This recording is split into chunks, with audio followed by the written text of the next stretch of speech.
किसने जाना कहा। जीता है जब हमको आवाज दो, हम हैं वही, हम पे जहां, अपने यही दोनों जहां, इसके सिवा जाना कहा। जीना यहाँ मरना यहाँ, इसके सिवा जाना कहा। जीना यहाँ मरना यहाँ, इसके सिवा जाना कहाँ।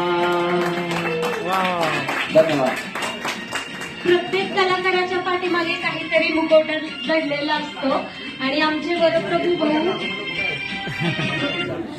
वरप्रभू भाऊ जे आहेत ते अनेक वर्षापासून डिप्रेशन सारख्या आजाराशी संघर्ष करतायत आणि तुम्हाला मगाशी मी सांगितल्याप्रमाणे डिप्रेशन म्हणजे झोप न लागणं, राग येणं, चिडचिड होणं, कामामध्ये लक्ष न लागणं आणि ह्या सगळ्या प्रवासातून ते स्वतः जात असताना आणि नैराश्यामध्ये स्वतः असताना सुद्धा कलाकार म्हणून इतरांना हसवणं, इतरांच्या चेहऱ्यावर आनंद आणण्याचं काम चार्ली म्हणून कित्येक वर्ष ते करत आहेत आणि त्यांच्यासाठी जोरदार टाळ्या होऊन गेले।